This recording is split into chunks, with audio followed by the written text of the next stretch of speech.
Hello, everybody, and welcome to the broadcast. This is Creating Your Own Things in Esports, brought to you by Hitmarker, joined by the NUEL as well. I will be your host for this afternoon, Alex Swan, go by Mars Swan on the internet. I've got four incredible guests where we're going to be having an amazing conversations about their journey around creating things in esports.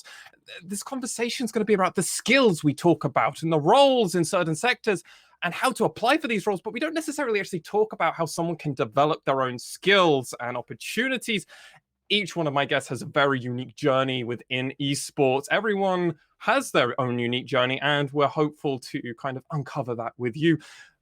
Our guests are going to be Meg K, Kelvin Chung, Isabel Perea, I think I pronounced that wrong, but she can correct me when she comes on broadcast, and Dom Sacco as well.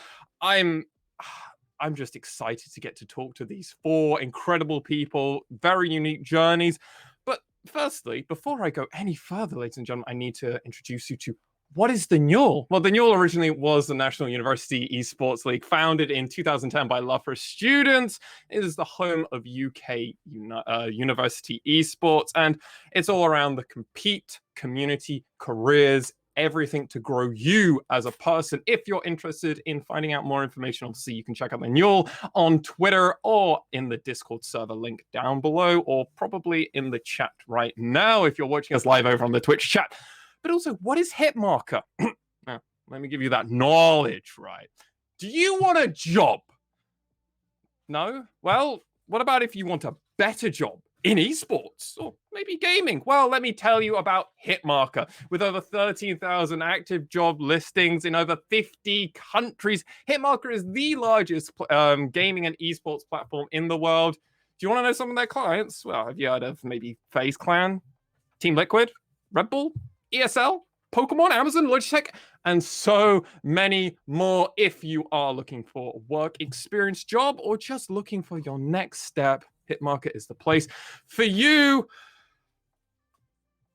I have a few things I must disclose before we have our first guest of Meg K. Ladies and gentlemen out there, what does it mean to actually try and develop your own skills within esports? What does it mean to create something within esports? And this is something that a lot of our guests have experience in. They are very diverse. They have multifaceted, unique opportunities to kind of convey to all of you, as they all have gone their own unique journey, from writing as a journalist to creating their own esports team, to maybe founding the UK Esports Awards, maybe, and so much more around everybody else. I can't wait to really divulge and understand their information. If you've got any questions for our guests, by the way, ladies and gentlemen, Twitch chat, this side. You can ask your questions in the chat over there, and there is a chance that they will be covered. Anything you're making in esports, honestly, anything, just ask it. We'll try and get to it. Our first guest, before I keep rabbiting on, and this show isn't about me, it's about our guests, is Meg K.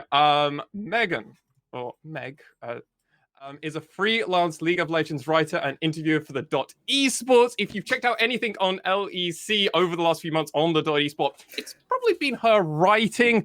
There's also, you can check out the .esports podcast, Strike Critical, where Meg, along with her colleagues, cover all things League of Legends. Welcome to the show.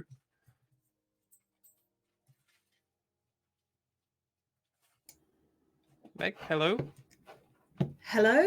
Sorry, we had some small internet issues, but I think we're back. Hello, welcome to the show. Hello, nice to meet you. Lovely to meet you, Meg. How are you doing this afternoon? Aside from a few minor tech issues, which we have just experienced, apologies if that happens again, I'm doing really well.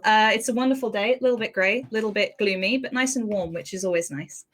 Oh, well, I seem to be also having the same issues, but my webcam is going into the void, but I'm back. Beautiful as ever. Meg, as I mentioned, or maybe you might have not heard, you are a League of Legends writer and interviewer for the .esports. You also have a podcast where you talk all things League of Legends as well, and you've done so much more. What got you into esports more than anything else? Let's start at the very beginning. Wow, what a question. I mean, I guess being a fan is what got me into esports. I started watching competitive League of Legends right at the beginning of 2016, I think it was. And I actually watched before I played. So I was watching these games. I had no idea what it was that was going on my screen. Someone would die and I'd be like, is that good or bad? Like, what am I supposed to be cheering? But I got way more into League over the course of like 2016. And I didn't really consider doing anything within League as a career for a really long time. It was something that I did as a hobby. I was like, this is my thing that I do on the weekends to enjoy myself. I was still in secondary school at the time, so I was very much focused on my studies and getting into university. And then in 2018, I believe, I won a student writing competition, which got me a visit to the old UKLC studios in London. Oh, cool. And I, while I was there, I kind of sat down and had to think to myself. I was like, okay, this is really cool. This is something that I could maybe consider doing as a career. So I used, ironically enough, Hitmarker, not product placement. They're just a really, really good service. I used Hitmarker and I started looking for kind of any jobs in league writing, anything. I kind of expected everything to be unpaid. So I was just looking for volunteer roles, anything that would let me write and let me build a portfolio. And a couple of job posts later, here we are. What a journey you've had. You go from doing, so this was just creative writing in general at university that you won a competition of, right? No, it was, oh God, what was the thing that I wrote? I think it was a patch notes rundown. Oh, cool. Of patch, can't remember what patch it was. One of the patches that League of Legends has had over the past 2 years, it was one of those. Sure. And it was you could choose the topic of what you wrote about, and I chose patch notes because I thought I can make this funny. Looking back on it, I couldn't make it funny. It's honest to God one of the worst things I've ever written in my life, but it did the job because I better than everybody else's. Sorry to anyone else who entered. That wasn't any shade to you. I just read it back and didn't think it was very good. But no, I won that, and that was my first experience pretty much writing anything for League. And I was like, oh, this is really fun. I don't know a massive amount about like the mechanics of the game, but like the overarching picture is something that I'm really interested in. And that was kind of my first taste of it. Oh, I mean, that's a really good way for people to first think about like esports in general. Even if you don't know the game, you can still be passionate about it, right? Agreed. Yeah. There's a lot more than just the analytical side. There's a lot more to being passionate, and there's a lot more to creating content about video games than knowing how to like do every single animation cancel on Riven or something stupid like that, which I can't do, by the way. I'm awful at League.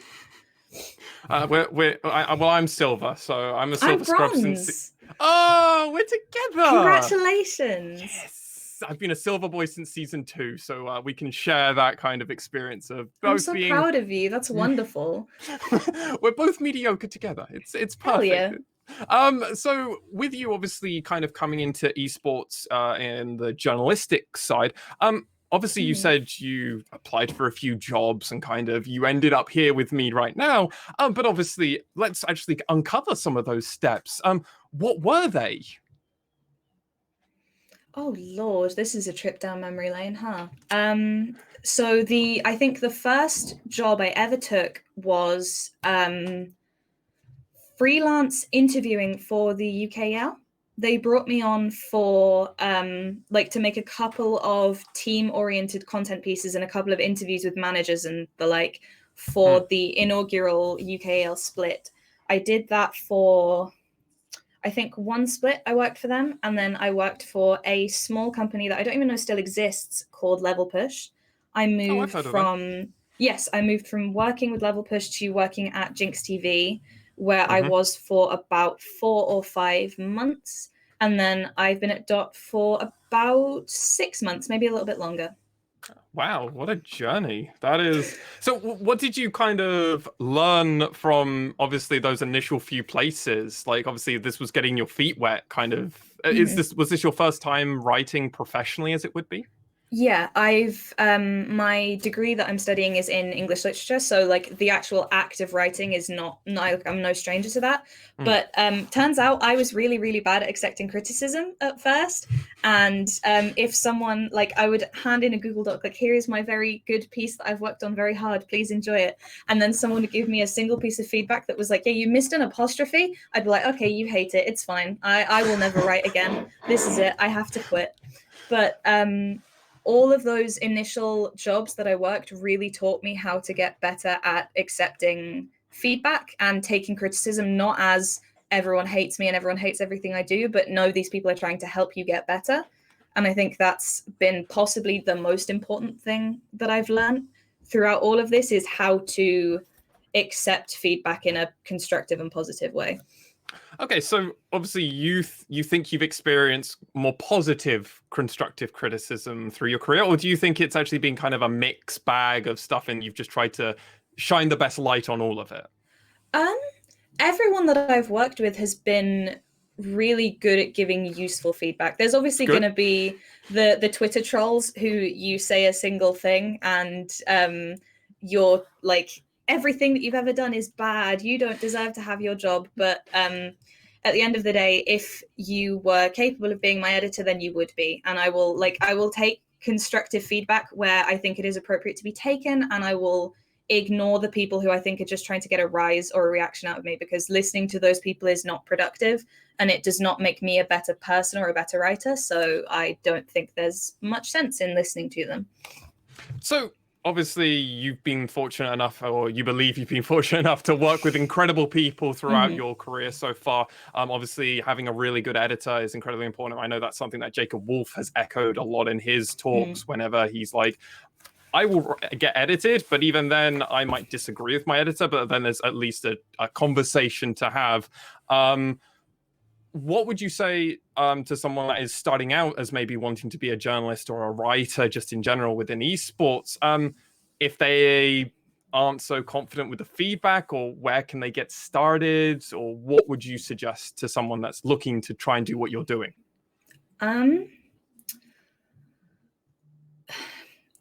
If your editors give you feedback, they have given it to you for a reason. And if you don't understand that reason, then all you have to do is ask them. If like they've said, oh, I think you should change the way in which you're approaching this, I think there's a more interesting narrative that we could look at on this piece that you're doing. 9 times out of 10, if you ask them, they will be able to explain to you, yeah, I think this is the direction from which you could look at it. This is why I think this direction would be better. If you want to stick with what you're doing now, here is the way in which we could improve it. You will never lose anything by asking questions. I know it's something that I suffered from a lot. I was terrified, specifically when I joined DOT, because I was working with so many really, really talented people with like really big names. I was like, I can't ask anything. I will just be very quiet and hope that no one notices me and just get on with my job. But that's actually a really bad way of doing things. Don't do that, because learning from the people that you work with is the most important skill to have, especially in an industry that's like as young as esports. So learn from others and ask a lot of questions are the 2 most important things that I would say to anyone who wants to get started. I think that's a really good point you just brought up, because obviously esports is such a young kind of ecosystem. We've not really been around for longer than 20 years, really. You could argue a bit further back, but that's still very early esports days as it was. Obviously, you mentioned asking questions, reaching out to people. Obviously, at the moment, we're still in lockdown situations. What would you say for maybe somebody that struggles to communicate through just standard messaging kind of ways? Would you say maybe an email, or maybe if they're just like really unsure of themselves, they've got a knockdown once or twice and now they're kind of not in a great way to do it? Like what can someone who is struggling but wants to make something feel better about what they're doing if they're in this difficult place? Specifically for journalism, if you are not making the kind of content that you would want to read, then you've probably gone about it in the wrong way. So if it's purely just, if the issue is, oh, I feel like I'm writing all of this stuff and no one's reading it and no one's giving me the opportunities, even though I think what I have is really, really solid, just keep writing it. Like, if it's something that brings you joy, that is something that will be reflected in the quality of the content that you're making. And having a big portfolio with like a very big variety of content, whether it's like these patch notes pieces or like interviews or think pieces or match recaps, having all of that is going to be so beneficial to you when you're applying to any workplace, because the most important thing in esports journalism is versatility. So proving that you can do all of that, and also just having fun writing things and building a portfolio, is like one of the most important skills that you can have as someone who's starting out. So I would say keep writing if it's something that you like. If it's something that you don't like and you still want to pursue a career in it, I'd maybe ask yourself why that is, and just have fun with it. Try your best to make it as fun for yourself as you can. And whether that's, like, I did a stupid Twitter thread the other day on LEC players as haiku characters. I work for a professional journalistic organization, and that is the kind of thing that I spend my free time doing because it's fun and it makes me enjoy my job more. The fact that I can just do this random goofy stuff like this, and the .esports account will retweet it for me and get me a bunch of interactions. Thank you, Dot, by the way. Thank you, Dot. I mean, that's cool. Like, I think you really uncovered a few good things there with, obviously, do what you love to do. And kind of, if you're not enjoying writing, or in this, obviously, if you don't enjoy writing, then why are you doing it in the first place? Unless you're kind of trying to do an ends to a means, but then you're going around it the whole wrong way in the first place. You should probably be, if you want to make money, probably writing esports. If you don't like esports, is probably not the place to be. Possibly not, no. No. And I actually think you highlighted something when you were saying, obviously, you were making the LEC players into haiku characters, right? Obviously, that shows that you don't just love the league. Love the league. Well, no, you do just love the league. You breathe it. You live and breathe it. And what could someone maybe talk about if they're maybe getting their way up through the ranks? They're in their very early part of their career. You might have to do things you don't like. What would you suggest to someone that might be thinking, okay, I'm finally writing for esports, I'm getting paid, like they're getting a paycheck, like it's good, they're just not loving what they're having to write about? A lot of the time, issues with not being able to write the things that you want to write come from not speaking up about what it is that you actually want to be writing. Like, people will give you will be delegated tasks that people think you want to do or that you are available to do, but like, your editors and the people that are assigning your work can't read your mind. They don't know that you don't like writing patch notes. You'd much rather write interview pieces, and there's some stuff that you're going to have to do regardless, just because it keeps the news cycle going, and it's not going to be the most inspiring or like life-affirming content that you've ever written, but it does have to be written because it is useful and important for journalism. But speak up about what it is that you want to be writing, and if you're not confident that it's something that is going to be picked up, write an example of the kind of thing that you want to make and then show it to someone, because that gives them a good like frame of reference to what your kind of style is and what you want to be making, and then chances are you will get a chance to make that kind of thing if you ask for it. I think that's a really good way, right? Like, you can work with your editor and be like, this is what I'd like to kind of move in the direction of, and they'll probably be more than happy to accommodate you, because you'll be writing probably better things now, or better pieces now. A quick question that I do think we'll probably be getting is, where can someone get started in writing in journalism in esports? Like, where's a good place to get started? Is it just set up a WordPress account and just start going, or is that a better idea? There's a lot of different ways you can go about it. There's like Medium or WordPress or anything like that is just a really good way to get your like words out there.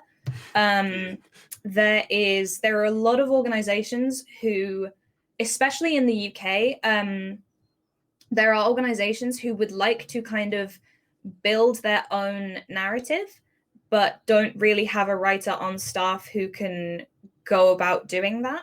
So like if you approach them and you say, look, I really like your brand, I really like what you're doing, I would like to produce some, you almost certainly won't get paid for this, but like you're going to have to accept that you're going to be doing some volunteer, that's the word, some volunteer work at the beginning.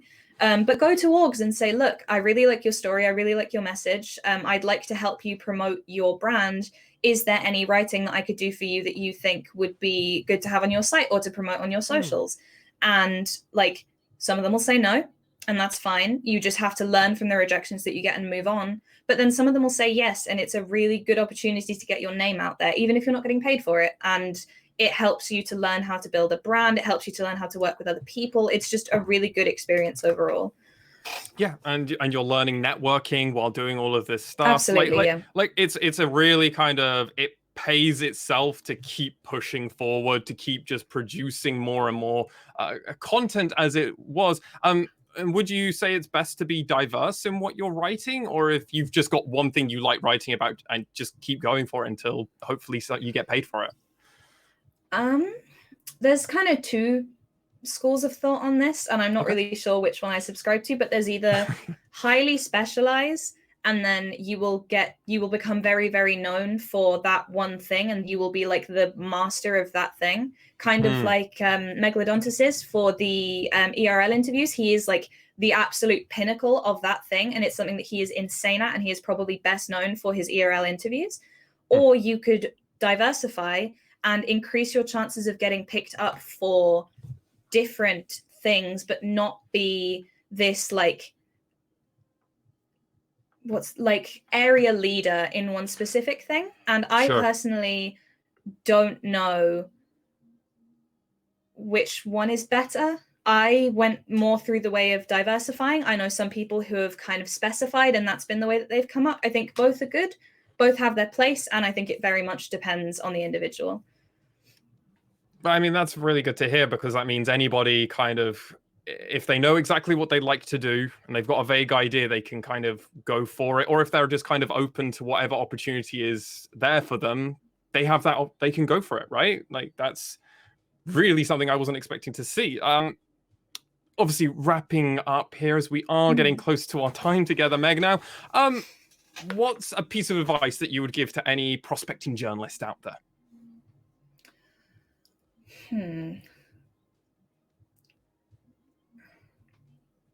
Obviously, write things that you would want to read, write stuff that you know that you would like to read.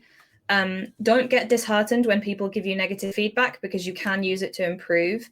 And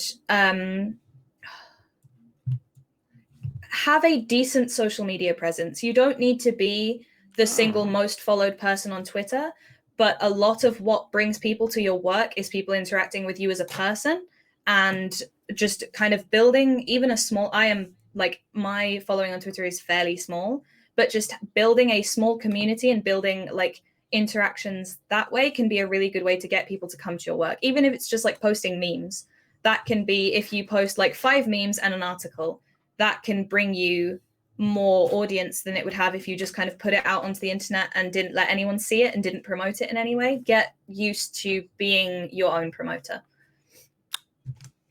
Hot tips coming from her. Obviously, last but certainly not least, Meg, do you have anything to say around obviously doing more than just writing? Because you co-host a podcast. You're doing more than just writing as well. Podcasting's great. Podcasting is one of those things that you can do, like you can literally just sit down with some friends and talk about some nonsense for an hour, and there'll be someone out there who really wants to listen to it and thinks that you guys are the best. We obviously I have a slight advantage in the position that I'm in, where we can get guests occasionally on the podcast who like are much more intelligent and smart and coherent than any of us are and make us all look good. But even if you can't get that, just do it because it's fun. Like you'd be chatting to your friends anyway. Why not record it and put it on the internet? Because there's going to be someone that likes it. I mean, you're making me sound intelligent and smart right now. So I mean, I think it's perfect right now. Meg, our time has sadly drawn to a close. So I must now ask you, have you got anything you want to say to the lovely people out in Twitch chat land? Have you got anything you want to just plug in general or just say? Follow me on Twitter, obviously. My handle is down below. Check out the podcast that I'm on. It's called the Crit Strike Podcast, at Crit Strike Pod on Twitter. And be nice to each other. Be good humans. There's not enough of that at the moment, and I think we should all just be a little bit nice to each other, especially in the world of esports. Also, Rogue are going to win the LEC. They may have fallen into the lower bracket, but they will win. I guarantee it. You hear it here first. I might have to cut that out if they get knocked out next week and I'm going to look like an idiot, but I'll put that out there for now. Clip it and ship it, chat. Remember this moment, because she'll want those interactions on Twitter. So, she's told you she wants it. Remember, everybody, you can check out Meg K's writing over on the .esport. Minimum, I believe, one article a week from her. So you can always find out what she is thinking of. Meg, thank you so much for coming on the show. It was lovely talking to you. Me. It was my pleasure. Now I will have to wave goodbye to you. Adios. Adios. And welcome back to Just Me. Thank you, Megan, or Meg K, for coming on. Wow, that was amazing, everybody out there in Twitch land. What do you think of that? How good was Meg? How good was she? Great. Yes, exactly. I agree. I'm not looking at you, by the way, chat. I'm just toying with your emotions. I'm sorry. We have another guest. It's like this set up to have multiple people coming on and talking with me. Obviously, this is creating your own thing in esports, ladies and gentlemen, brought to you by Hitmarker with the NUEL. Our next guest is going to be Calvin Chung. If they are ready. Hello, Calvin. I've got my quick little introduction for you, so let me do that first. He is the director and co-founder of NNM. Since 2014, he has had several roles in esports, researching and interviewing people from the likes of Stewie 2K. He's also been a part of marketing. He's now currently a creative lead at Level 99. I honestly ask, what can this man do? Well, maybe he'll tell us. Calvin, welcome to the show. Hello, thank you for having me here. Just a quick correction, I no longer am a creative lead at Level 99. But my apologies. Has no been. Worries. Has been. Has been, yeah. I am a has-been. No. I'm sure you're not. No, yeah, really excited to be here. And, somehow I'm going to follow up from Meg, who is doing a really amazing work writing and talking about the stories of LEC. I'm a big fan of Rogue, so I support her statement, Rogue to win. Okay, so we'll clip it and ship it as well. Remember, everybody, if Calvin's wrong, we just get to slam him on Twitter. That's how this works, I believe. Don't actually do that. Be kind.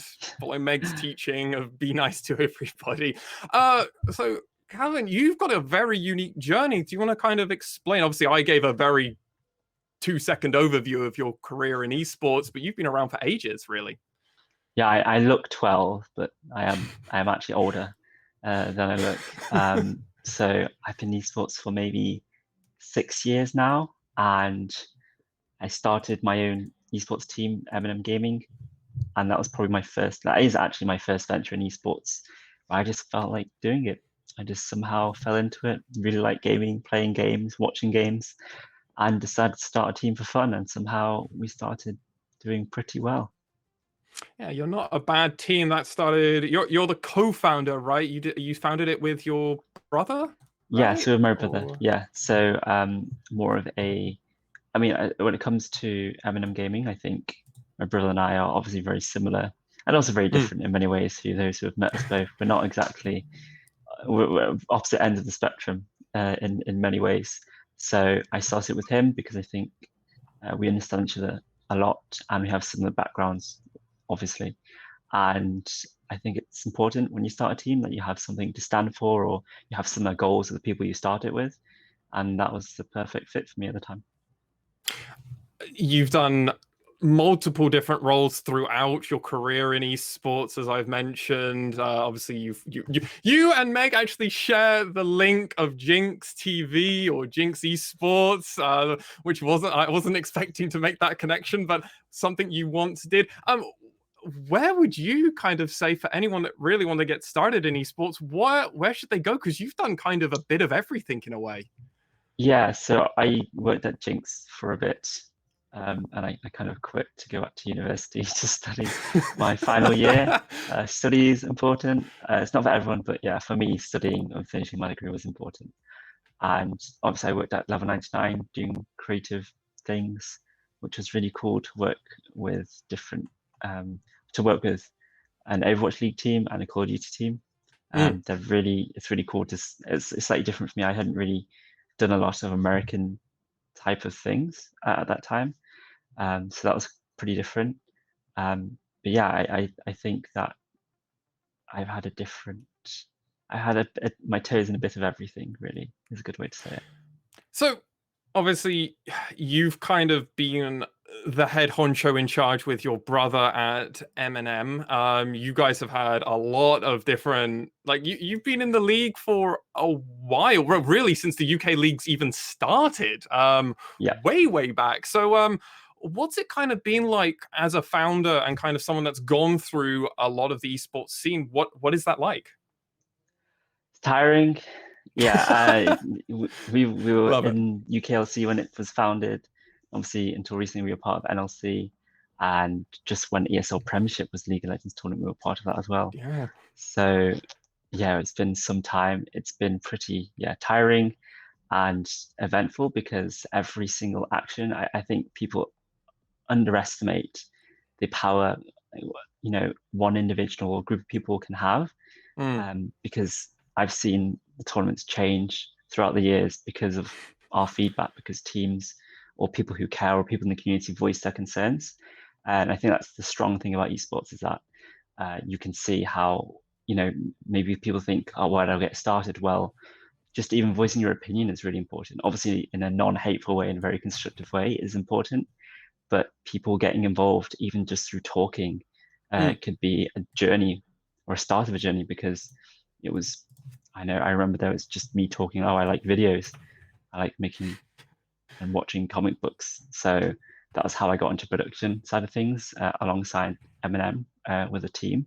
It was just me starting to talk about different content amongst my peers and on social media until I really got involved with it. And that started a new career path for me. So, I mean, obviously, the big question that obviously several people in Twitch chat are going to be asking you, and this is the first one we got, is how do you grow in esports scene as a new content creator? This is from Tashima. Obviously, you've experienced so much in esports. What would you suggest for someone that wants to grow in the scene? Dedication, passion, consistency, I think are pretty key. And obviously, growing with something you actually care about. So if you don't care about a certain game, then you shouldn't really play it because it's going to shine through. Esports, fortunately, is very diverse. There's lots of different types of games, lots of different types of content creators, people who just give themselves challenges, like play CSGO using a knife only with their friends, or maybe people like to be technical and break down different patches and what's the most optimal play, or breaking down pro games, or just giving tips to new people, or just showing people that they like to play games competitively. So I think there's lots of different areas that you can get involved in. I think focus on one that reflects you in a very honest way, and be very consistent. And I think that is a good start to growing your content. And also watch out for trends. I think it's quite similar to production of esports. I watch a lot of different types of media, from graphics to comic books to movies to small indie movies, and I scour the internet through every way possible. I look at Weibo and Chinese Twitter. I look at obviously Behance and lots of different forms, short form, long form videos, and just to get inspiration, because I think there's lots of different things you can do and learn from, and it's important to keep up with the trends. I think that's no different for content creation. There are definitely trends out there that you should keep an eye on. Yeah, I think that's a really good point. Obviously, just kind of diversifying and trying to take in as much information as possible, seeing what works for you, what doesn't work, what you're receptive to, and then kind of going from there and creating your own content, however that is. I mean, as you said, esports is such a diverse kind of place at the moment.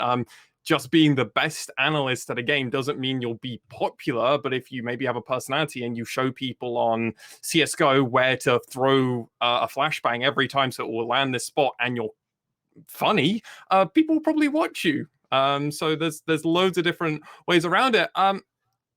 Big obstacle are all around us in esports, and I think Counterfeitcast asks a brilliant question around this. And this is what are some of the biggest obstacles to creating a successful esports org? Yeah. Okay, so yeah, it's a big question. I'm asking myself that question every day. Because you've done that. Really. Oh, thank you. I like to think I have, but there's definitely a long way to go. So I would say just putting people in the community first. Recently, we were in a situation due to a rulebook error of some sort, you can call it an error, where we had the choice of either essentially giving something to the community or making money off it. And we kind of thought in this scenario, we want to give back to the community. I think competitive integrity is really important. And so, yeah, number one, putting the community and players first, because if you look after them, then they're going to look after you. So I think that's really important, and that should be the key part of orgs and teams, because players are your bread and butter, and so is the community. You need fans, you need players. And then I'd say having a strong goal or a strong direction. So for M&M, myself, I'm a British Chinese, dual citizen, and so is my brother. So for us, we think it's really important to represent both Britain and China, because that's who I am as a person. I can't represent what it's like to be French because I'm not French. And I think on a more political point of view, especially recently, I think the British Chinese have been really underrepresented. So it gives me even more reason to choose what I'm putting the M&M brand into. So yeah, be genuine with your brand, make it represent yourself, and put the players and community first. I mean, actually, let's hammer home this topic, because I think this is really important. Megaload Donuts. Oh, I had to double check that name a few times before I said it out loud. What's your thoughts on the current state of representation in esports, especially in the UK? Obviously, we will want to link this back at some point back to creating things in esports, but I think this is a really important thing, and you're a brilliant member of the community to talk about this. I think the UK is one of the most diverse places in the world, genuinely. I think London is the second or third largest French population in the world in terms of city. Something like that, yeah. We have, well over 10% of the population are non-Caucasian, and I think that's pretty amazing. So, and obviously Britain has a lot of history in other countries, as it once owned my home, Hong Kong. And it has, has a deep history there, and that's part of why why I grew up in England, or why I was born in England, because England's so diverse and accepting. I would say recent events outside of the esports space and the political climate have shown that, it's not always, people aren't always being represented that well. I would say as an Asian, I can't speak for other groups because I think that'll be disingenuous of me to. But as an Asian, I would say we're not represented that well. There's a lot of, there's definitely more than 10% players being non-Caucasian, and it's really difficult to see, are they represented well? Are they put in positive light? I would love to see British esports teams use content inspiration. Obviously, I use it from a Chinese perspective, but Britain has so much history in many different cultures. I mean, why don't we see that influence in our artwork? I use a lot of pop culture and a lot of Chinese calligraphy and artwork in art branding. But go and check out their most recent drop, by the way, of M&M, like fire stuff. Yeah, that took me about 6 months of research just to kind of make sure that I think it was really genuine. Well, it came across as genuine. That's why I'm plugging it. Like, I really do actually believe in what you guys did. Thank you. Yeah, that means a lot. I was very worried, and I didn't think a lot of people would like it. But yeah, I mean, the theme's consistent about how to make an opportunity in esports is to grow your skills by just being genuine, being focused, researching, diverse in what you learn, and so on. And obviously, that's an example of me of M&M, where we really searched into different history of Britain and China and Hong Kong.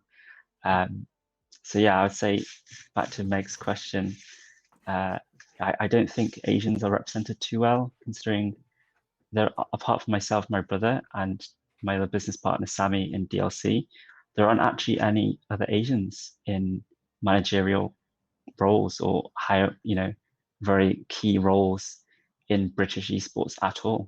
I think it's just maybe us three, maybe a few more, but not many. And that's kind of sad to see.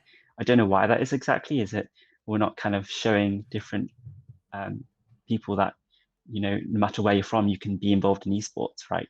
Whether you're Asian or not, maybe we should, maybe it's a matter of time, maybe, recent events, especially with COVID, have kind of dampened down spirits, which has definitely dampened mine, which is why I think the jersey and changing M&M to a more British Chinese was even more important than ever. Because I think you should be proud of who you are, no matter where you are. I think British esports should show the more diversity in what they do, considering, like I said, how diverse Britain is. There's so many different cultures. There's like London, Jamada is a Jamaican Londoner, right? And he has his own whole different language that I can't even understand apart from the word wagwan.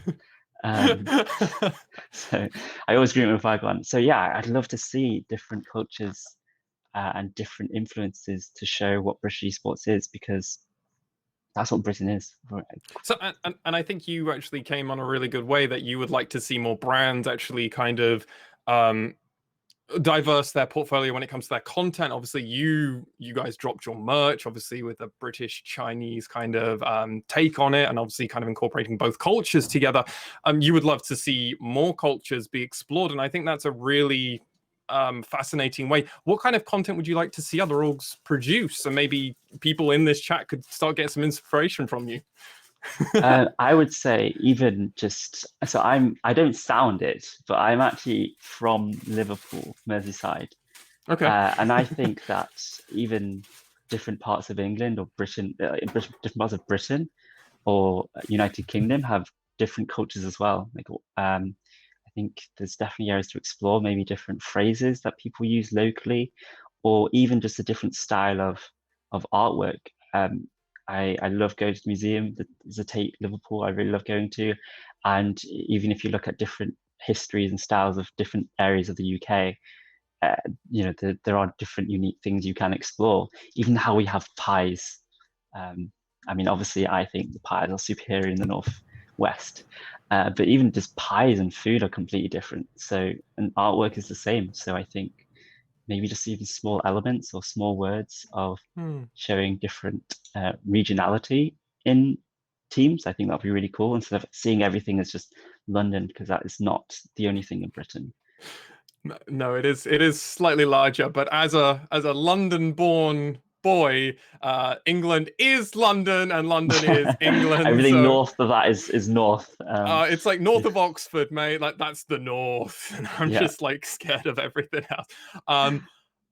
So let's go in a slightly different direction, just as we haven't got much time left here. A question that came up, and they said it might be maybe too personal. The Kaio asks, how important is funding when starting an esports org?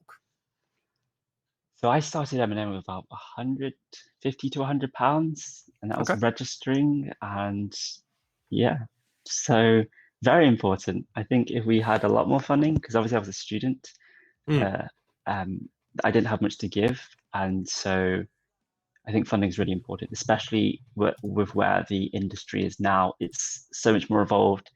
You're going to have to need a lot more people to help you. You're going to have to need a lot more funding, and you need to pay people for their time.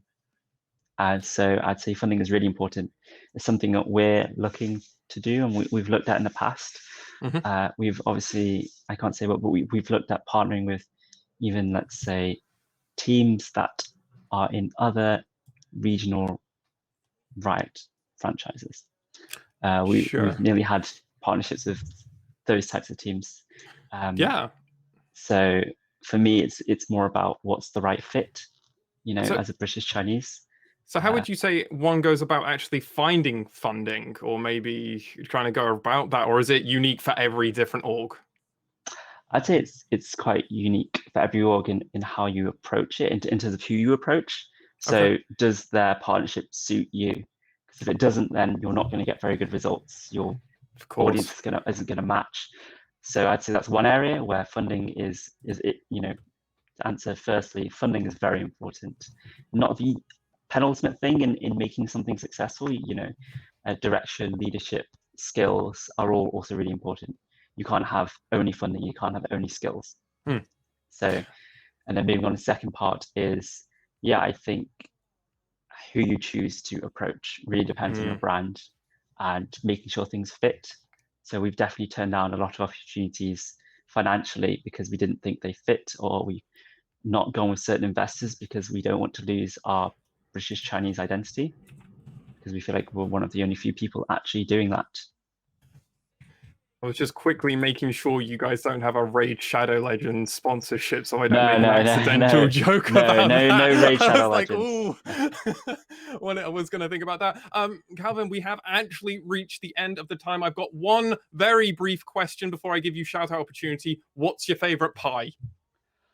So if I was going for a slice, it would have to be probably a steak slice, steak and kidney. As long as the steak's not too salty, or I can go for the sausage roll, or if it's more of a actual full-on pie instead of a slice, it has to be chicken and mushroom. Well, we have found the ultimate answer that we were all seeking for in this actual talk show that we're doing. Calvin, obviously, thank you so much for joining us here. So many words of wisdom coming from you. I know you're far too humble to even admit to any of that, but have you got anything else you'd like to shout out, or anything in general you'd like to plug? Just similar to Meg, everyone be nice to each other, particularly obviously recent events in the past year showing so much negativity. I like to think that everyone, if we continue to be nice to each other and just embrace difference and diversity, because I'm a product of difference and diversity. Absolutely, and I think it's fair to say, Hitmarker, and then you'll stand with you and all of the Asian American and Asian British community against hate. But with that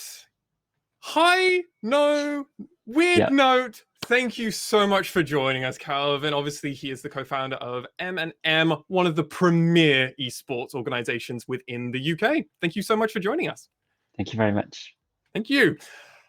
Well, what was that, ladies and gentlemen? Back-to-back bits of knowledge. Just, you can't get this anywhere else. Thank you so much to Calvin for coming on. That was... wow, I learned a lot about British esports, obviously multicultural, and then ideas for orgs. So anybody out there thinking about making their own esports team, Calvin's just hooked you up with a complete marketing plan. So now clip it and ship it. You're done. So our next guest will be Isabel Pereira. She is juggling several responsibilities at one time. Our guest here makes me really wonder how people can do seemingly everything and then seem like they have more time to do more, and she's here with us right now. Isabel is currently studying her PhD at the University of Sheffield while also being the social media manager for AFK creators. Oh, and she also streams when she gets her some spare time for her. Welcome to the show, Isabel. Thank you very much for having me. It's been lovely so far. I'm loving your energy, and all of the guests were amazing. Like, you guys are doing such an amazing job, and a big props to NUEL and Hitmarker for this, for sure. Yeah, I mean, it's been incredible. I'm so pleased to finally get the opportunity to talk with you. And we must start at the location where I've started with everybody else. You've had now a little bit time to watch everybody else and get their ideas now. How did you get into esports, and can you outline your esports journey? Yeah, so it's not so much esports, it's more gaming overall. Gaming as well, yeah.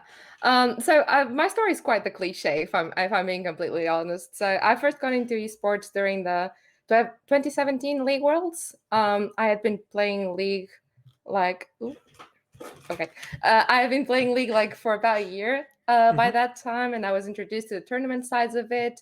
I tried to train during the finals of that year, and I remember the moment of the finals when the casters were all selling the same old, oh, Faker is the best player in the world, this could be another world title for him. And I just thought, you know what, I hope he loses, because if the same person is winning over and over again, it's not fun. And that's what I thought as someone who had just come into the scene. And the moment the SKT lost against Samsung Galaxy, like my whole heart broke. I saw Faker crying and I was like, why would I ever say something like that? That is awful of me. And I feel like it was just all of this emotion and passion towards the whole scene that just kind of lured me into it.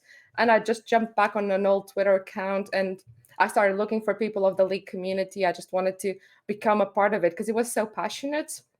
And I had no idea how massive it was. And I didn't even think I would become like a big part of it, never mind having a job in it. Because, you know, I was doing my master's and then I went on to do my PhD, and the two things just didn't connect, but somehow they did. So, yeah. So what were you actually doing? What did you do your bachelor's and MA at the time in? So my bachelor's was in cell and molecular biology. My master's is in microbiology and immunology, and my PhD is in infection and immunity. So nothing related with anything, gaming, marketing, nothing at all. That's incredible, but like that just shows that esports is kind of an ecosystem and an environment and a culture where we'll try anybody out, because who knows what they could offer, who knows what the journey they have. And obviously you're currently doing your PhD in, what did you say again? Infection and immunity. So yeah, just all things related to bacteria or viruses infecting the human body, that kind of thing. So, it's a fun time for me, not so much for the rest of the world. I mean, this must be a very exciting time for you. But let's go over to what you're currently doing over at AFK Creators at the moment. You're their social media manager, and kind of you've been doing this for almost 2 years now, I believe. Which is kind of wild. What is it like being a social media manager? What is it being around esports all the time and literally living and breathing it day on day? Yeah, so when I first jumped into it, I thought like, oh, this is a hobby, and now I kind of turn it into part-time. That's fine, it's going to be cool. But now it's quite literally part-time. You turn your only distraction from the rest of the world into your other job. So now it's serious. It's not like a 9-to-5 job at all, I'd say. And that's why I like it, because it's fast-paced and it's nice. And it's just, you know, you need to be organized and you need to be well kept in order for you to be able to keep up with the job, I feel like. So, and you also have to be very careful not to get lured in and sucked into the rabbit hole that's social media. So it's kind of a challenge, but it's, you know, I wake up in the morning, I somehow have 30 notifications on my phone. I go through them. I see what's relevant for our socials. I see what's not relevant for our socials. I see what we can possibly share, how our talents are doing that day, if they have anything big to go through. And then it's just a matter of going throughout the day and seeing if there's any updates that need some quick sharing, some quick additions of information to it. And then when I go around the afternoon, I just talk to my manager. Oh, this is the morning. You did all of this in the morning. I thought this was your whole day. No, this goes throughout the whole day. It's just a cycle, a vicious cycle of repeating itself. But yeah, when I finally get to sit down in the afternoon and talk to my graphics designer and my marketing manager, that's when we're like, okay, so well, that's when I go like, well, okay, so I need this, and that. And then they're like, oh, she goes again, asking for a bunch of content that we need to get done. But yeah, if you have a good team backing you up, then it makes the job 100 times easier. And I've got the best team right now. So yeah. So sorry. No, I love that. I actually love that answer. I would love to ask you how, because obviously we've already had 2 other prior guests to you. Meg talked about obviously the importance of asking questions and kind of communication. And you've obviously just backed this up. What was it like when you first started? Because you were coming in, well, to my knowledge, cold. You can completely correct me. Was this your first job in esports at AFK? So you were coming into the ecosystem cold, you had no prior experience. How was it getting involved at the very beginning? If someone is out there currently watching this chat, and because someone's gone, hey, you might be interested in doing this, you're a marine biologist, but hey, who knows? Right. So I honestly think I straight up got lucky.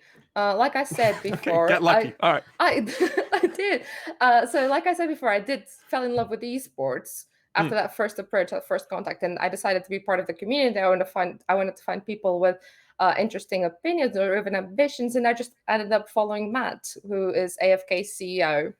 And I didn't think of much about it at the time. Like I just carried on with my day. Gaming was just a little hobby, and I would speak about it every now and then on my Twitter. But then I became more involved with the community. I was starting to form my own opinions, sharing them on several different topics, gaming related, and people were kind of engaging with it, and they wanted to hear what I had to say, even if it was just like a meme or something really silly. And then after the LEC rebrand, that's when I full on became completely engaged, and I embraced that scene, and that was my whole persona online. And the people seemed to really enjoy it and appreciate it. And one day Matt just slid into my DMs. We had never interacted before, besides the one time that I followed him, I don't think. And he starts telling me about his startup and like all of his dreams of helping content creators and how he wants to do it in a transparent and efficient manner. And I'm like, okay. And then he says he needs someone who speaks Portuguese. And I'm like, okay, I will be your talent manager if you want me to. And that's how I actually started in AFK. I started by being a talent manager. I did that like for, it was my only focus for like 6 months or so. Okay. And then after those 6 months, Matt had just been in a convention or something. And someone had came up to him because we had very little social media present at the time. Like our CFO was doing it. And our CFO is a lovely person, but he lacks a certain je ne sais quoi when it comes to social media. So our social media wasn't like a big focus at the time of the company.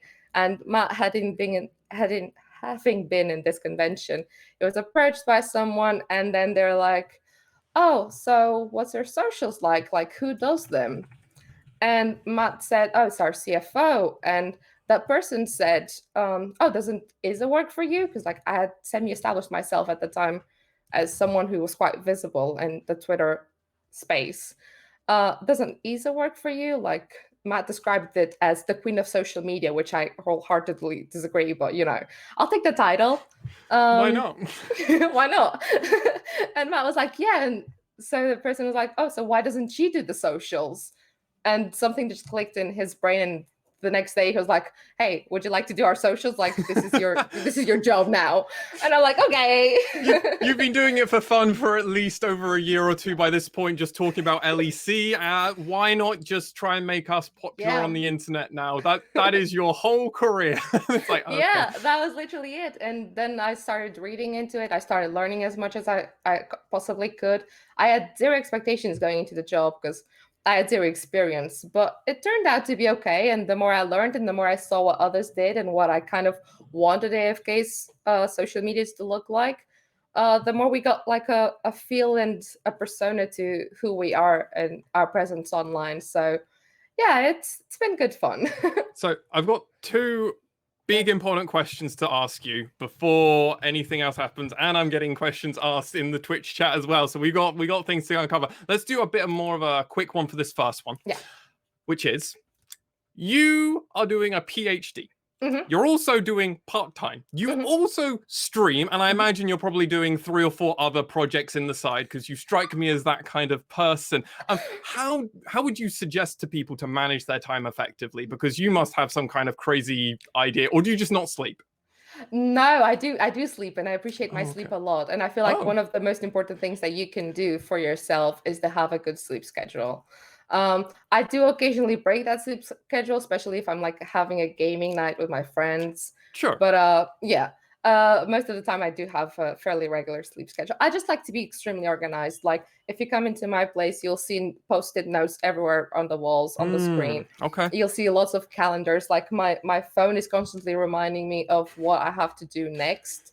And what the one thing that has actually allowed me to work more into AFK was the pandemic itself, as awful as it sounds, because now I'm so restricted in the ways that I can go into the university and I can go into the lab, that I actually have more time at home, so I can plan more content. And because I only have to go into the university like 3-4 times a week, the work that I do from home can be better organized between one thing and the other. So yeah, organization is definitely the main word for myself, and it's how I go around my day. Yeah. Love it. I'm Love sorry it. if it's not very helpful, but No, yeah. I think that's a really good way, and I mean also the sleep. That is something that we have previously talked here on the NUEL. I'm gonna just take this a little bit. G Science, we've done 2 webinars with them. Sleep has been one of the highest thing they keep hammering on and telling me, Alex, you need to sleep more, and I'm like, one day. And that day should be today, just saying. Maybe. The other big question I want to ask you before we get into some of our viewer questions rather, is you don't have a background in marketing or social media or anything, but obviously you have been able to grow a following. What would you suggest to someone outside of obviously just do it and keep doing it, similar to kind of echo what Calvin was saying? How did you find success, and was that because you just kept at it or something else entirely? I don't know. I feel like there was this one time that I just hit the nail on the head, or whatever the expression is. Sorry, not really good with English expressions. You got it. But I started to create the content that I liked, and I started to say the things that I felt. So I was honest.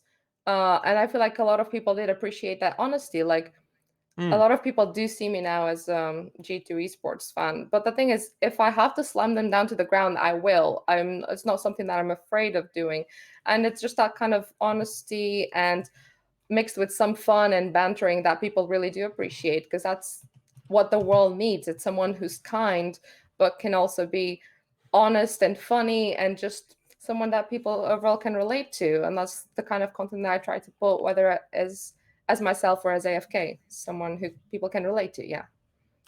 I love this. We're Does that having help? all of our guests vaguely echo one another, but in very unique ways. No, seriously, you kind of took what's been not already said, but kind of your own path that you experienced it. You just said, hey, I just want to have fun and give my opinion on Twitter, and it worked. It just worked out, but it wasn't immediately, was it? No, God, no. It's a constant process, and it's a growing process as well. And it's a growing pain process, not gonna lie. Like, I've said some things that did not leave a lot of people happy. Some things that I still stand by, and others that I've changed my opinion since. Because you also grow as a person, and you also learn, and you also read into other people's opinions and what they're saying and why they are more right than you are. But it's definitely a growing process. Like, it's been 2 years, and I haven't even hit the 10K mark kind of situation on my personal. Yet. People, go follow her on Twitter. down here. Yeah, Go do it. I am more than happy with I don't like to call them my community, but the community that I've started. Like, my Discord is one of the happiest places that I've seen in the world of gaming, just because it's a bunch of people who have a lot of common interests, and even if they don't, they learn to respect each other and be kind to each other. And I feel like that's what it all should be about. Yeah. I mean, it's incredible. We are almost, can you believe it? We're almost at the end of our time together. This is it feels actually like going fast. Oh, it really does. It's surprisingly quick. We've got some questions, obviously, from the lovely people out there in Twitch chat land, and they ask you, how do you maintain so much positivity when so much of your work is on Twitter? It can be kind of a toxic place, and this was sent over by Magneto. Right. I feel like you cannot be afraid of using the block report button. That's the number one. Okay. If you see someone who's being bluntly toxic and straight up mean for no other reason other than their own enjoyment, there's no point trying to interact with those kind of people at all. The second would be, I don't know, try to stay away from controversy, meaning that drama for the purpose of drama. Like, unless it's like a movement or something that needs to be spoken about, just stay away from it if it's not those important hallmarks of like Twitter history. If it's another YouTube beauty drama, you don't have to interact with it this time. Exactly. That's how you stay away from it. And the third thing that's helped me a lot is not checking my request DMs very often. Because doing that more periodically, is it? Yeah. It does help, because there will be periods where people will just be saying and sending you the oddest of stuffs that you don't need to see. So yeah. Okay, so I mean, those are 3 really good ways to kind of think about it. The other question that we have been sent that we're going to have to kind of probably use as our last question. Sorry. Oh, it's a good one as well, actually. How do you manage to value? Well, I've got how do you manage the value that is placed on each role that you fulfill, both monetary or otherwise? And that's coming from Jammers CS. So this is kind of going, obviously you do multiple different things. How do you kind of place value on each of the things you do? Because obviously you're having a career in esports, but also at the same time, you want to go and do some crazy, amazing stuff with your PhD, and like, there's so much value, right?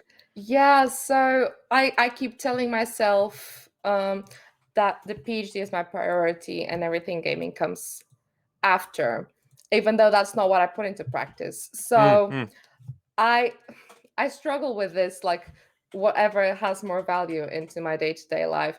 I don't think I can answer that question honestly, because it's a I do this, but I actually think this kind of situation. I don't know. I feel like, oh, that's such a tough question for me. Because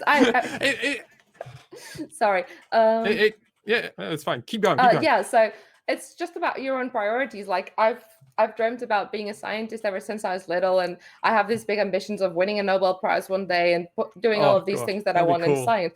Yeah, like I have these ambitions, but I don't want to stop myself from doing other things just because it's what people think or expect of me, you know? So it is the amount of value that I put into those things. And right now I think I can do them like 60-40. If one day I have to do them in less percentages, then I will. But it's about what makes you happiest. And if you have two things that you love to do, there's nothing wrong with doing them both, as long as you like have the ability to do it. I love that. It's do what you love to do. Yeah. Don't give up the dream if you don't have to give it up, and stick through. But also, if you find something else you enjoy doing, try and commit yourself as reasonably as you can. And I think that's a really good way that you've put it. We have actually reached the end of our time. If anything, we're a minute over, but whatever. Who's sorry, I rambled count? too much. It's only me. Yeah, it's all right. Don't worry. Isabel, what do you have to plug? What do you want to shout out? Or obviously say you've already mentioned your Discord community, which I imagine you want to plug right here as well. Oh, sure. Why not? They will love that. Big, massive thank you to the Discord community that has been backing me up. I think they might be in Twitch chat right now doing something really silly, but a massive big shout out to AFK as well for all the opportunities, for the chance they've taken on me. I'll plug myself, so if you guys want to follow me on Twitter, feel free to. And as a last thing that I want to say is just, I want to echo everyone else who said just be nice to each other, just be kind. It doesn't harm anyone, and it makes the world the overall better place. So yeah. Wow, that was incredible. Thank you so much for joining us. Thank you. Thank you. You're awesome. Thank you. Oh, thank you. I'm sure she means Hitmarker in the NUEL, but we'll have to wait. Everyone has truly been amazing. Thank you for being on the show.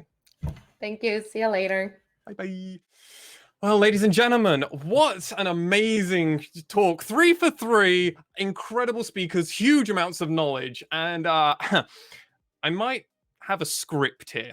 And in front of me, it says a certain name of Dom Sacco. Now, you might know him because I'm guaranteeing you we're getting 4 for 4 with incredible information, news, just so much. This is the man who is well and truly knows British esports, maybe better than anybody else. I want to go off on a limb and say, yeah, no, this man will know everything better than anybody else. Obviously, Dom is the man that has done so much in esports in the UK. I think the only thing he hasn't done is own a team, but if he informs me he has, that's going to be in. Dom has been involved in the UK scene for countless years. He is the founder of Esports News and the editor. He has been a part of the British Esports Association as their head of content, and he was even once one of the founders of the UK Esports Award. He's been he's published a book, and he's an esports consultant. Dom, welcome to the show. Oh, delighted to be here. What an intro that is, Alex. Can I get you to do any talks that I'm a part of in the future? Man. Yeah, that's very kind absolutely. of you. And this is difficult for me to follow because we've had some amazing guests. I'm the sort of boomer of this series here. So, I'm the one with the monotone voice. I hope that I'll bring some value as well. It's hard to follow on from those guests, honestly. It is definitely hard, but I do think you have the shoes to fill that. And Dom, as I've asked all of our other guests, could you outline a bit of your journey throughout esports as quick and concise as you could? Because you could be here for probably the full amount of time just doing that alone. Yeah. I'll try and do it in a nutshell. So I'm in my mid-30s now. So like I say, I'm a bit older. I get called a boomer by some of my friends in esports and journalist I'm not friends. too far off so you, sir, so don't. And that's the thing, right? I say, like, my dad's generation, they're the boomers, right? I'm technically Gen X, early millennial. But anyway, I digress. In a nutshell, I grew up in the sort of early 90s. I was following a lot of I used to read a lot of games magazines back in the day, right? And that's which initially I became interested in. I was always good at English at school rather than maths and science and so on. So I thought I'd pursue a career there. I went to a careers fair at my school, and they recommended to, open doors early on. So I contacted Nintendo Official Magazine, did a tour of the office back when I was, whenever it was, 12, 13. They said, do you want to come back and do work experience when you're 15, 16? So I did that. And then from there, I decided to go to university, because I learned a lot at university beyond the academia, beyond the work experience, life skills, met friends for life. I was lucky enough to meet my wife there and so on. And then from there, when I graduated, there weren't any jobs going. University of Bournemouth, right? That's it, Bournemouth. Yes. Yeah. Yes. I did my research. I did do my research. You've done your research, yeah. And then from there weren't any jobs going at games magazines, unfortunately. So I got a job at Auto Trader, of all places. I don't know anything about cars.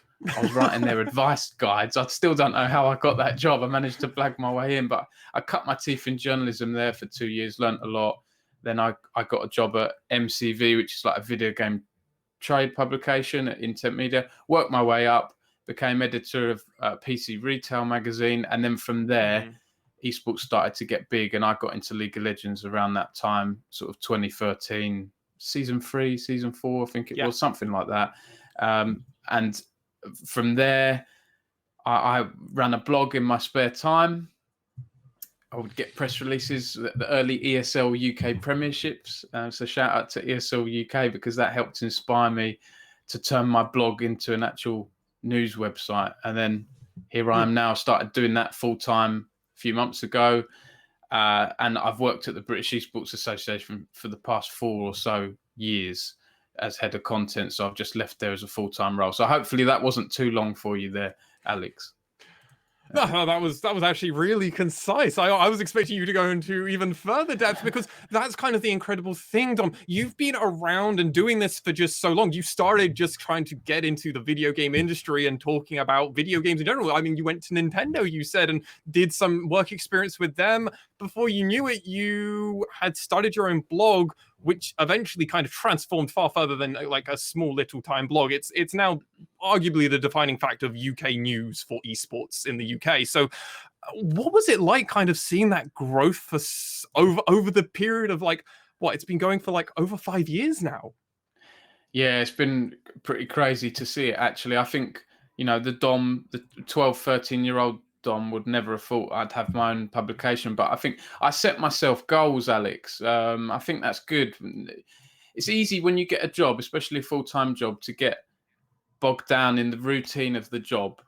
And I've got to do this task and I've got to do that task. But it's good to take time out and set yourself individual goals.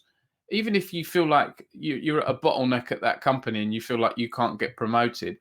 My goal initially was to write for a games magazine, Nintendo magazine, right? And it didn't work out for me that way. I got the job at Auto Trader, and then MCV. It was very B2B, right? My background is that B2B business journalism stuff. And then when I wrote for MCV, the games magazine, as a staff writer, my next goal was, I'd like to be an editor at some point. And that happened in the next few years. I was lucky enough to get promoted internally onto different magazine titles. And then when I became editor of PC Retail, I was at a bit of a struggle there, because I thought, I'm editor. This isn't what I imagined. When I thought of an editor, I thought of a national newspaper or a big publication, right? But I was on a title where there was 6 of us, 7 of us, with the sales team, the editorial team, publishing, design, and so on. Maybe 8 or 9 altogether with everyone. I was expecting something a bit bigger, and then I thought, well, where can I go from here? I'd like to do my own thing.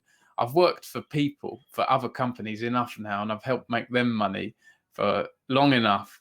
Why don't I do my own thing and be bold and brave?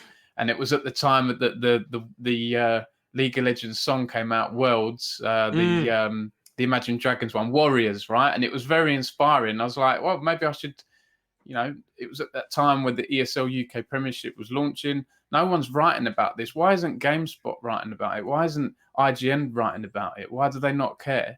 Yes, there were some esports news sites, Dot and so on was emerging. The Score esports, I think, were doing more written content than video back then. But I thought, no one's writing about this stuff.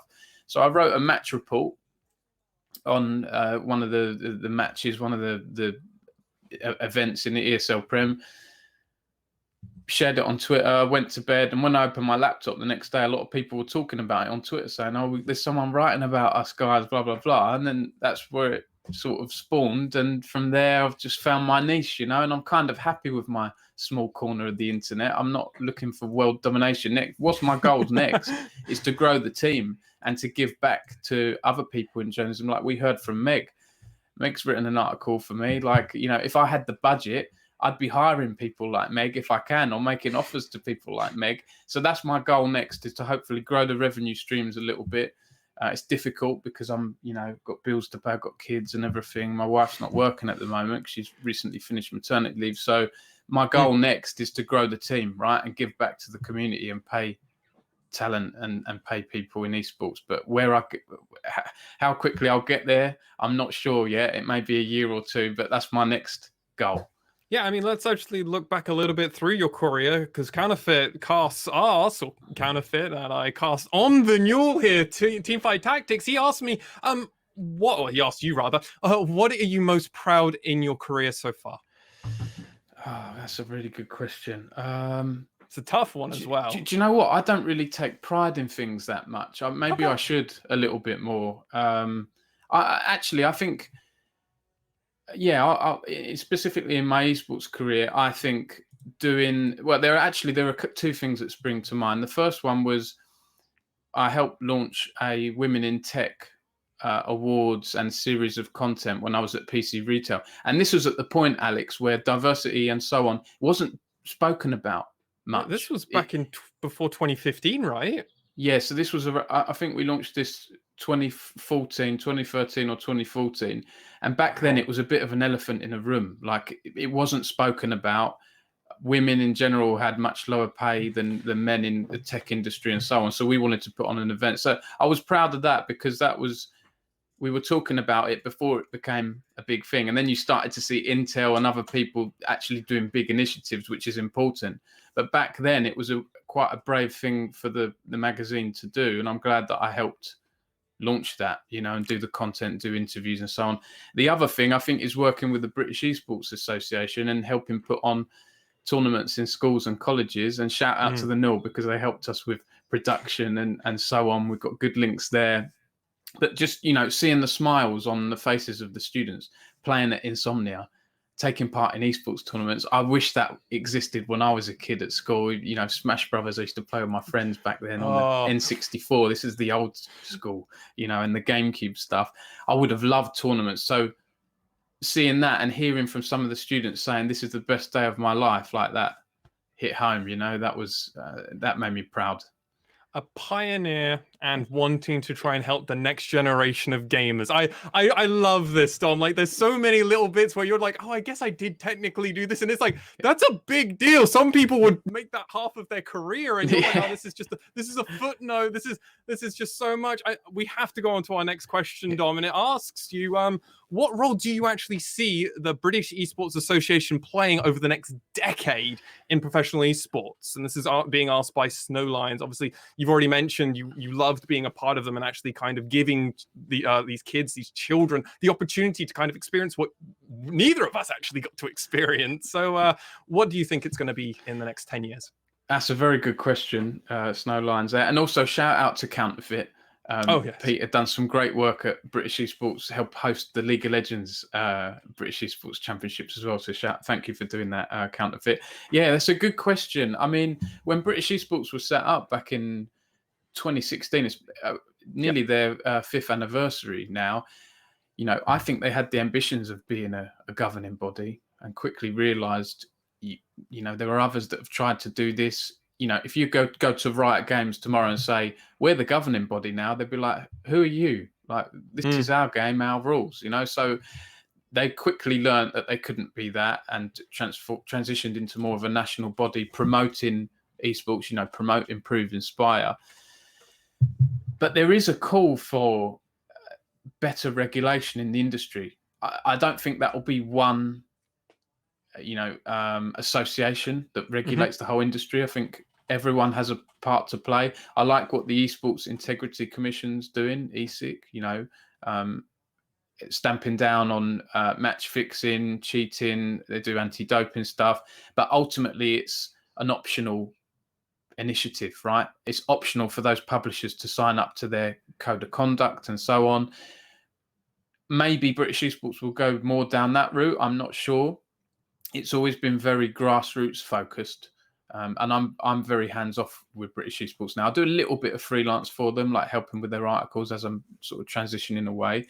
But it's a very good and tough question. I think they'll do more and more things. They've done other initiatives over the past year. World Esports Day, for example, they helped launch that with the Global Esports Federation. That was very organic for year one, but had some big names back in it. I think Razer, Team Secret, and a few others sort of back this. And you might see that getting bigger in the future. And maybe they'll branch beyond grassroots to talk more closely with the pro level teams. I'm not fully sure. That's a tough question. It is, and it's difficult to kind of really know, because obviously this year we don't really get to know a huge amount actually in schools and actually directly helping the children go to events and stuff, because well, sadly none of us have been able to really go out our houses much over the last year. Let's go over and actually think about our next question, because I think this is going to be an interesting one, especially for you, Dom, because you could talk about this from multiple different parts of your career. And how do you deal with setbacks in your day-to-day job? Another good question. This is a very good panel, I have to say. This is very good. How do I deal with Twitch setbacks? chat's on board today. That's what I'm saying. I try and take a step back, go for a walk. I'm lucky where I live in Suffolk. The back of my garden looks out on sort of like endless fields. I can just have a break, just look. Sometimes looking at things like that as well. And this is a technique that people in sports have used. If they're going into a big match, sometimes they'll look up at the sky at night and look at space and think, it's only a football game. Like, look at us, we're a small speck out there. And I don't want to get too philosophical here, but sometimes your problems can be very exacerbated when really in the grand scheme of things, you've upset someone with an article. It's not the end of the world. I almost feel like you've been watching a certain CGP Grey video, Dom, recently, with how you're talking about the insignificant speck that we are. Am I right, or am I completely off? I haven't. No, it's just, wow, what a coincidence. Yeah, sorry. Yeah, it must be a coincidence. Just in general, sometimes you could, especially in lockdown as well, you can make mountains out of molehills quite quickly. Sometimes you need to step back. So setbacks, I try and step back a little bit. Also get different perspectives. I'm lucky I've got a good team. Shout out to Megalodontus, who does some great work with us. I can talk to Megalodontus. I can talk to my head of partnerships, get a different perspective on things. Or, other close friends in the industry. I'm part of I have some nice journalist friends in the industry. I can just go to them and get a different perspective, and some of the things I hear from them and things that you can't report on for legal reasons is crazy, but getting a different perspective and just trying to relax where you can. But there will be setbacks in all aspects of esports, in any job, right? You're going to get setbacks. It's how you deal with them, and I always try and be open and fair and get everyone's perspective. Yeah, I mean, it's really hard to know. I mean, obviously, you've talked about obviously your own method of, in a way, meditation, going outside and kind of just breathing in and out. It's something that we've talked about on G Science in previous webinars, where they just say breathing exercises, do 10 deep breaths and kind of just center yourself is what they call it. And without even talking to them, you're already doing this kind of thing. So it's very natural, the kind of things and the way our body wants to relieve these stresses and problems that we can experience. And it was really important, obviously, as you've mentioned, to communicate and talk to other people if you have a problem or a setback, because maybe they can kind of, as you said, it's not that big of a deal, mate. It's just a football match, or it's just a match. It's unfortunate you lost, but you'll get them next time, right? You know, people will criticize me for saying that, because there are people in esports and sports that say it's not just a game, it's more than just a game. But, you know, when you compare it to other things, it is ultimately that. Yes, it's important. I know it's important. Everyone wants to win. And if it's a League of Legends World Final, of course it's fair to be really outraged and really invested, right? Yeah, exactly. But it's all relative to where you are and what's actually happening. Believe it or not, Dom, we're getting close to the end of our time. We've got a few minutes left to go. It just disappears. Well, this is interesting. A certain name has popped up with a question. Interesting. Okay. I'm not going to divulge. If you know their Twitter handle, if you've been paying attention, you'll know who's asking this. Kakal has asked, your favorite article / matter you've written about, or you've been written about, or that you've written about as well. Oh, right. Okay. Yeah. That is a tough one. I think just in terms of like sheer silliness and fun, like there are a lot of important topics to cover in esports. Absolutely. There's always difficult topics to cover, and those are important. So it's hard for me to pick one over the other, but sometimes I'll have to write things that I don't enjoy writing about, but they're important, right? I have to cover them, difficult things, court cases and so on, scandals in esports that I'll have to cover. But I think the one thing that just was so weird and unusual and has always stuck out in my mind, and I use it to as an example. I've gone a bit blurry there. Hopefully there we go. I always use this as an example. I've done a few like guest lectures at universities and colleges around esports journalism and sports journalism. And you're an esports consultant available to hire right now, ladies and gentlemen. Check out his website. Thank you. Yeah, thank you for that, Alex. Absolutely. And, you know, this one article that stood out to me was I covered the ESL Premiership Hearthstone finals in the UK. I think this was back in 2016. And I couldn't believe it, because I went for a break. I went to get a drink or something. It was in between matches. And when I came back, people were acting a little bit funny in the sort of press backstage room. And I was like, well, what's going on? And I could tell something had happened and they didn't want me to catch wind of it. But I was close. I'm close friends with one of the casters who I've known from years ago. Shout out to Raven. And he was like, we've just had a streaker on stage. I was like, what? I didn't believe him. I thought he was winding me up. I had to go out into the crowd and ask a few people, did this just happen? They were like, yeah, I couldn't believe it. I was like, trust me to just walk away and go and get a drink or something for 10, 20 minutes and miss this weird incident. So part of me wish I was there to actually see it firsthand. But then part of me wishes, I'm glad I didn't see it, because, you know, you don't want to see that. But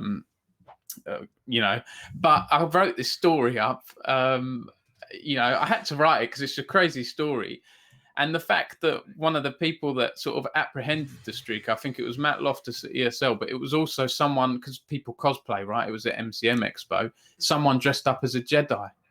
So I did the headline, Jedi bundles streaker off stage at ESL Hearthstone finals. It's just a crazy headline that got picked up by a few other places, PC Gamer and stuff. So I think that's been my most memorable one, because it's just so silly and funny, I can, wow. I honestly didn't know of that, and the thing is, I paid attention. I can't believe I missed something happening in a card game. Literally, my Twitter bio says "been holding cards since I was born." I'm embarrassed now. I'm going to go and find your article. I was actually Google it. Yeah, oh, absolutely. Crazy. I'm going to Google it, and if you haven't Googled it over in Twitch chat, you need to go find this article, because why not? He's done us the pleasure of giving us his knowledge. Go give him those impressions and clicks, ladies and gentlemen. Dom, we are sadly, though, at the end of our time. What, sir, do you have to plug here at the end of our show?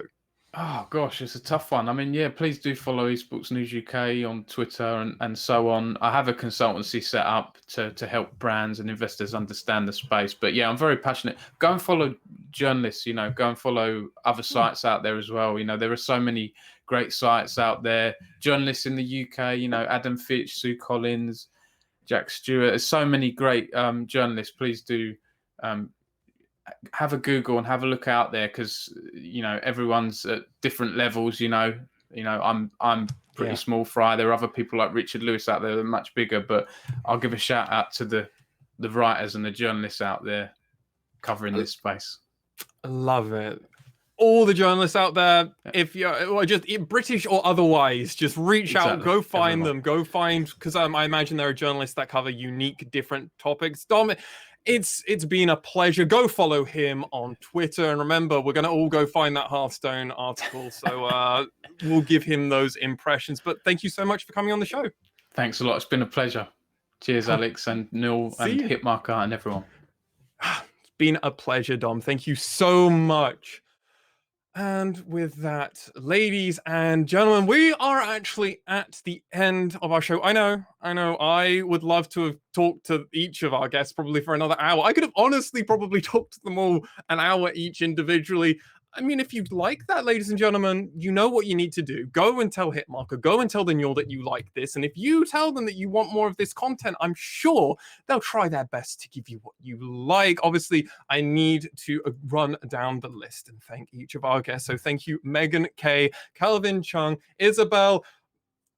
No, I'm not going to mess this up this time. Isabel Perea and Dom Sacco, thank you so much for all of you for coming on. Obviously, thank you to Hitmarker and the NUEL. And if you're interested in sticking around, maybe just leaving this Twitch page up, we will be having the NUEL's finals for League of Legends. The stream will be starting at 6:45 and will be casted by Greyheart and Nymera, and I believe Phil and Poggers Patrick in production are going to be helping in the backgrounds. So there is that coming as well. But with that all said, ladies and gentlemen, thank you so much for watching, and we'll see you soon.